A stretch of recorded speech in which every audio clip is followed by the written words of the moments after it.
உரிமை களம் பார்வையாளர்கள் அனைவருக்கும் வணக்கம். என்னைக்கான அரசியல் களத்துல எது சம்பந்தமாக விவாதிக்க போறோம் அப்படின்னா, எப்பா காங்கிரஸ் வாட் வாட் ப்ரோ, கொஞ்சமாச்சும் மனசாட்சி இருக்குதா இல்லையா? பாவம் இல்லையா திமுக? திமுக பார்த்தா பாவமா இல்லையா? 24 மணி நேரம் உங்களை பத்தி நினைச்சுட்டே இருப்பாங்களா? எப்ப பார்த்தாலும் உங்களை ஒரு பீதியிலேயே வச்சுக்கிருக்கிறீங்க. ஒரு 75 ஆண்டு கால கட்சி அப்படின்னு ஒரு மறுவாதம் இல்லையா? அவங்க எப்ப பார்த்தாலும் இங்க காங்கிரஸ் இருக்குமா போயிருமா, ஐயப்பா நம்ம மறுபடியும் ஆட்சி அதிகாரத்துக்கு வர முடியுமா முடியாதா, ஐயோ அப்படின்ற மாதிரி எப்ப பார்த்தாலும் ஒரு பரபரப்புலயே வச்சிருக்கிறீங்க.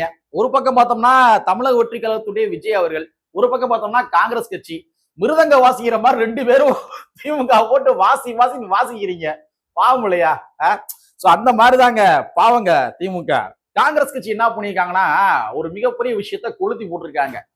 2 நாளைக்கு முன்னாடி விஜய் என்ன பண்ணாரு, அந்த கட்சியினுடைய துவக்க விழால திமுக சம்பந்தமாக சில பல கருத்துக்களை சொல்லி அது 24 மணி நேரமும் ஒரு கான்ட்ரவர்ஷியலா போய்க்கு இருந்துச்சு.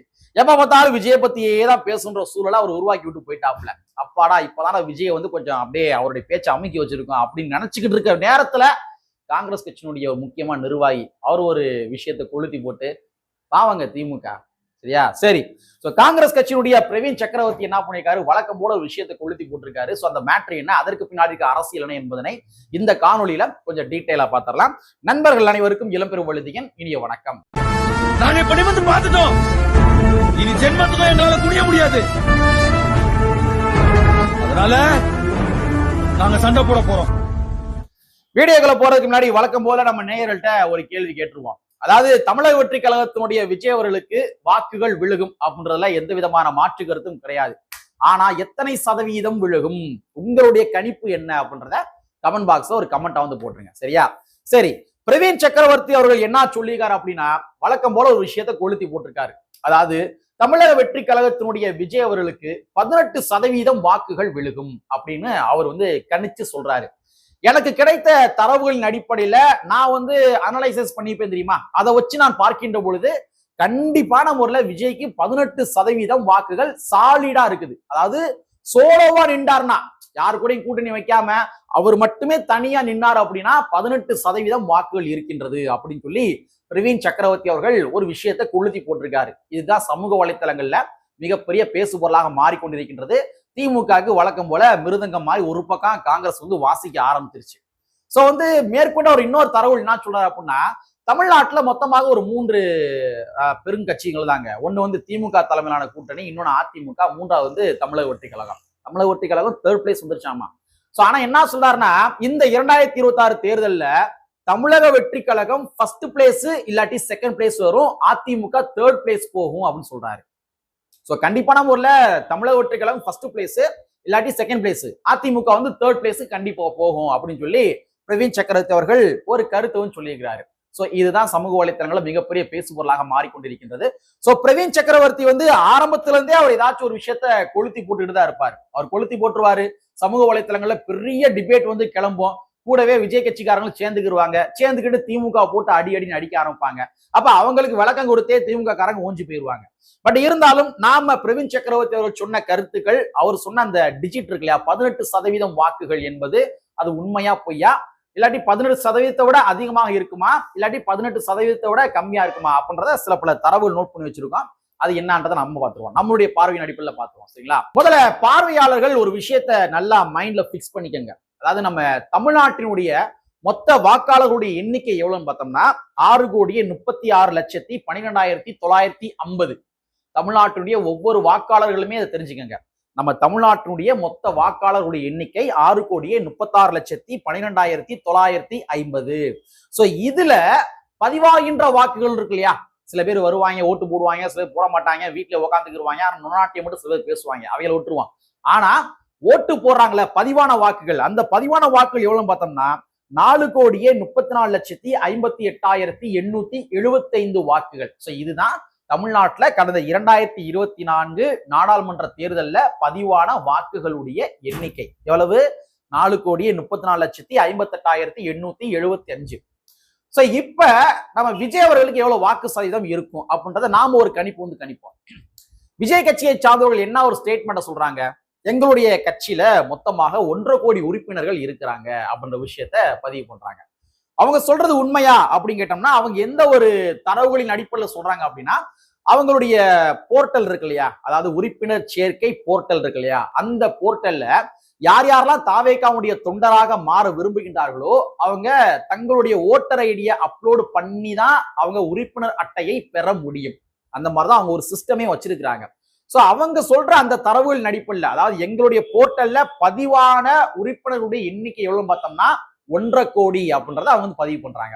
இது உண்மையா பொய்யா அப்படின்றது எனக்கு முழுசா தெரியல. பட் இருந்தாலும் அவங்க சொல்ற ஸ்டேட்மெண்ட் 1.5 கோடி. சோ 1.5 கோடி உறுப்பினர்கள் அப்படின்னு வச்சுக்கிட்டோம்னா அந்த 1.5 கோடி உறுப்பினர்களுமே வாக்குகள் இருக்கின்ற உறுப்பினர்கள், அதாவது ஓட்டுரிமை இருக்கின்ற உறுப்பினர்கள். ஏன்னா அவங்க தான் போர்ட்டல்ல ஓட்டர் ஐடி அப்லோடு தானே பண்ணியிருக்காங்க இல்லையா, அப்ப அவங்க எல்லாம் வாக்காளர்கள். அப்ப தமிழ்நாட்டுல பதிவான வாக்குகளுடைய எண்ணிக்கை எவ்வளவு? 4,34,58,875. சோ இந்த வாக்குகளை நம்ம வந்து உறுப்பினர்கள் சொல்றாங்க இல்லையா, அவங்க தொண்டர்கள், அதோட கொஞ்சம் டிவைட் பண்ணி பார்த்தோம் அப்படின்னா தமிழக வெற்றி கழகத்துக்கு 34% வாக்குகள் வருகின்றது. அவங்க சொல்ற ஸ்டேட்மெண்ட், இது நான் சொல்லல, அவங்க சொல்ற ஸ்டேட்மெண்ட்ல எங்களுக்கு உறுப்பினர்கள் இத்தனை பேர் இருக்காங்க சொல்றாங்க இல்லையா, அதன் அடிப்படையில் பார்க்கின்ற பொழுது 4 கோடி, அதன் அடிப்படையில் பார்க்கின்ற பொழுது 34% வருகின்றது. அவங்க மேபி உண்மையா சொல்றாங்களா பொய்யா சொல்றாங்கன்னு தெரியல. பட் இருந்தாலும் அவங்களுடைய ஸ்டேட்மெண்ட் அடிப்படையில் 34%. சரிங்களா? ரெண்டாவது, தமிழக வெற்றி கழகம் இன்னொரு டேட்டா சொல்றாங்க. அதாவது இந்த டேட்டாக்களின் அடிப்படையில எங்களுக்கு இவ்வளவு சதவீதம் வாக்குகள் வரக்கூடும் அப்படின்னு சொல்லி ரெண்டாவது டேட்டா சொல்றாங்க. சோ இந்த டேட்டா தான் பிரவீன் சக்கரவர்த்தி அவர்கள் சொல்லுகின்ற அந்த டேட்டாவோட, அதாவது 18% சொல்றா தெரியுமா, அதோட ஒத்து போகின்றது. சோ தமிழக வெற்றி கழகம் இரண்டாவதாக சொல்கின்ற டேட்டா என்ன அப்படின்னு பார்த்தோம்னா, நம்ம தமிழ்நாடை பொறுத்த வரைக்கும் மொத்தமாக குடும்ப அட்டை இருக்கு இல்லையா, அந்த குடும்ப அட்டையினுடைய எண்ணிக்கை எவ்வளவு பார்த்தோம்னா 2.26, அதாவது 2,26,00,000 குடும்ப அட்டை வந்து இருக்குது, ரேஷன் கார்டு வந்து இருக்குது. பொதுவாகவே வந்து இப்ப விஜய் வருகைக்கு பின்பாக ஒவ்வொரு குடும்பத்திலுமே வந்து ஒரு வாக்குகள் இருக்கின்றது அப்படின்றது உண்மை. நான் பார்த்த வரைக்குமே ஒவ்வொரு குடும்பத்திலுமே வந்து அம்மா அப்பா பழைய காலத்துல இருக்கிற கட்சிகளுக்கு ஏத்த மாதிரி இருந்தாலும் கூட, நான் திமுக இல்லாட்டி அதிமுக தாங்க வாக்களிப்பேன் அப்படின்ற மாதிரி சொன்னாலும் கூட, அந்த குடும்பத்துல இருக்கிற யங்ஸ்டர்ஸ் இருக்காங்க இல்லையா, அவங்க பெரும்பாலும் மாற்றத்தை விரும்பக்கூடிய நபர்களா வந்து இருக்கிறாங்க. அவங்க அப்ப அந்த யங்ஸ்டர்ஸ் உடைய வாக்குகள், அப்ப ஒரு குடும்பத்துல ஒரு வாக்காளர்கள் என்று வைத்துக் கொண்டால் அந்த வாக்குகள் தமிழக வெற்றி கழகத்தினுடைய விஜய் அவர்களுக்கு போகின்றது. சோ அப்ப நம்ம என்ன பண்ண போறோம்னா 2,26,00,000 குடும்ப அட்டை இருக்காங்க இல்லையா, சோ இதை வந்து நம்ம வந்து 3:1 வந்து எடுத்துக்கிடுவோம். 3:1 எடுத்துக்கிட்டோம் அப்படின்னா 75 லட்சம் இது குடும்ப அட்டை வந்து வருது. அப்ப 75 லட்சம் வாக்காளர்கள் வராங்க யாரு, தமிழக வெற்றி கழகத்துக்கு. அப்ப இந்த 75 லட்சத்தை தமிழ்நாட்டுல ஒட்டுமொத்தமாக பதிவான வாக்குகளோட டிவைட் பண்ணி பார்த்தோம் அப்படின்னா தமிழக வெற்றி கழகத்துக்கு 17% வாக்குகள் வருகின்றது. சோ இதுதான் பிரவீன் சக்கரவர்த்தி அவர்கள் சொன்ன டேட்டாவோட கொஞ்சம் ஒத்து போகுது. சோ 17% வாக்குகள் வருகின்றது. மேபி பிரவீன் சக்கரவர்த்தி அவர்கள் இந்த ஒரு டேட்டாவை எடுத்துதான் அவர் சொல்லியிருக்க கூடும் அப்படின்னு நான் நினைக்கிறேன். ஏன்னா அவர் 18 சொல்றாரு, நாம இந்த ரேஷன் கார்டு விவகாரத்துல 3:1 வச்சு டிவைட் பண்ணி பார்த்தோம் அப்படின்னா அது 17% வாக்குகள் வருகின்றது. சோ தமிழக வெற்றி கழகத்துக்கு 17% வாக்குகள் வருகின்றது அப்படின்றத நம்ம புரிந்து கொள்ளலாம். இது வந்து உண்மையான டேட்டாவான்றது எனக்கு தெரியல. மேபி நாளைக்கு எலெக்ஷனுக்கு பின்பாக இதுல வேரியன்ஸ் வரக்கூடும். ஏன்னா வந்து சில பேர் ஓட்டு போடுவாங்க, போட மாட்டாங்க, சில பேர் திடீர்னு மாற்றங்கள் அடையக்கூடும். எங்களுக்கு வந்து விஜய் வேணா, நான் பழைய கட்சிகளுக்கே நான் ஓட்டு போட்டுறேன்ற மாதிரி அந்த மாற்றங்கள் வந்து வரக்கூடும். சோ வந்து இந்த எண்ணிக்கை, இந்த ரேஷியோ வந்து மாறக்கூடும். அதாவது தொண்டருடைய எண்ணிக்கையின் அடிப்படையில் பார்க்கின்ற பொழுது 35% வாக்குகள், ரேஷன் கார்டு அடிப்படையில் பார்க்கின்ற பொழுது 17% வாக்குகள். இதுதான் தமிழக வெற்றி கழகத்தினுடைய ஒரு ஓட் பேங்காக இருந்து கொண்டிருக்கின்றது. சரி, நம்மளுடைய பார்வையின் அடிப்படையில மக்கள் தமிழக வெற்றி கழகத்துக்கு வாக்களிப்பார்களா அப்படின்னு கேட்டோம் அப்படின்னா, மக்கள் எப்பொழுதுமே கொள்கையை மட்டுமே அடிப்படையாக நம்பி வாக்களிக்க மாட்டார்கள். கொள்கையும் ஒன் ஆஃப் த ஒரு டிசைடிங் ஃபேக்டர் தான் அரசியல் களத்துல. ஆனா கொள்கையை மட்டுமே நம்பி மக்கள் வாக்களிப்பார்களா அப்படின்னா அது அப்படி கிடையாது. கொள்கையை நம்பியும் வாக்களிப்பாங்க. At the same time current issue இருக்கு இல்லையா, கரண்ட் இஷ்யூ, அந்த கரண்ட் இஷ்யூ, கரண்ட் நீட்ஸ் இருக்கு இல்லையா, இந்த காலகட்டத்தில் அந்த மக்களுக்கான தேவைகள் இருக்கு இல்லையா, சோ அதை மையப்படுத்தி தான் எப்பொழுதுமே மக்கள் வாக்களிப்பார்கள். கொள்கையும் ஒரு பக்கம் இருக்கும், அதே மாதிரி கரண்ட் இஷ்யூவும் அவங்க வந்து கால்குலேட் பண்ணுவாங்க.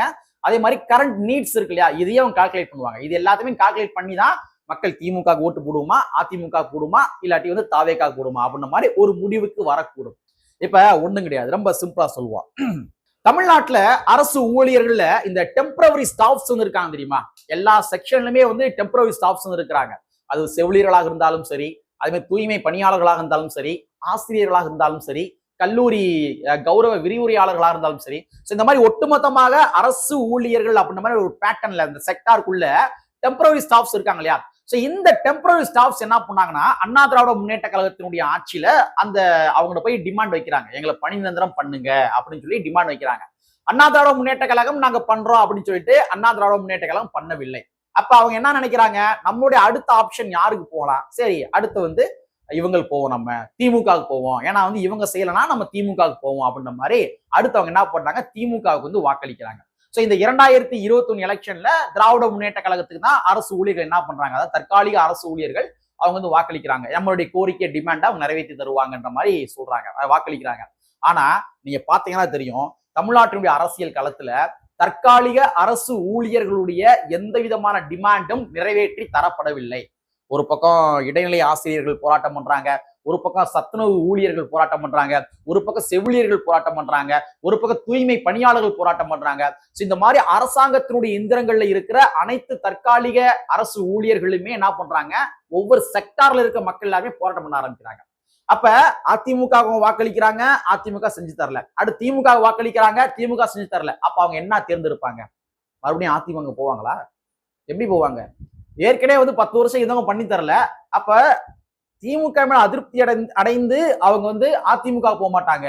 மாற்றாக இன்னொரு கட்சிகளுக்கு தான் அவங்க வாக்களிப்பாங்க. சோ அந்த கட்சி தாவேகாவாக இருக்கக்கூடும். அதைத்தான் சொல்றேன். பேசிக், அதாவது கரண்ட் இஷ்யூ, கரண்ட் நீட்ஸை மையப்படுத்தி தான் இங்க இருக்கிற மக்கள் வாக்களிப்பார்கள். திமுக நிறைய வாக்குறுதியை செஞ்சு தரலங்க. கல்வி கடன் ரத்து பண்றேன்னு சொன்னாங்க. அவங்க ஒவ்வொரு எலெக்ஷனுக்குமே தன்னுடைய எலெக்ஷன் மேனிபெஸ்டோல அவங்க சொல்றாங்க, கல்வி கடன் நாங்க ரத்து பண்ணுவோம் சொல்றாங்க. ஆனா ரத்து பண்ணவில்லை, ரத்து பண்ணல. அப்ப மாணவர்களுடைய கல்வி கடன் ரத்து பண்ணவில்லை என்றால் அந்த மாணவர்கள் தற்பொழுது ஏதாச்சும் ஒரு வேலை பார்த்து இருப்பாங்க. வேலை பார்த்து அவன் கடன் அடைச்சு இருப்பான், கல்வி கடன் அடைச்சு இருப்பான். அப்ப அவன் என்ன பண்ணுவான்? அவன் என்ன திங்க் பண்ணுவான்? அவன் மறுபடியும் திமுக ஓட்டு போடுவான் நினைக்கிறீங்க? போட மாட்டான்.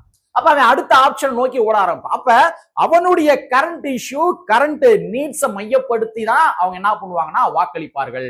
சோ அதிமுக வாக்களிப்பதற்கு வாய்ப்புகள் கம்மி. ஏன்னா ஆல்ரெடி அதிமுக செய்து தரவில்லை என்றுதான் திமுக வாக்களித்தார்கள். திமுகவும் செய்து தராத பொழுது அவங்க மறுபடியும் அதிமுக நோக்கி நகர மாட்டார்கள். அவங்க எங்க நகருவாங்கன்னா தாவேகாவை நோக்கி நகருவதற்கான பாசிபிலிட்டிஸ் மிக அதிகமாக இருக்கின்றது.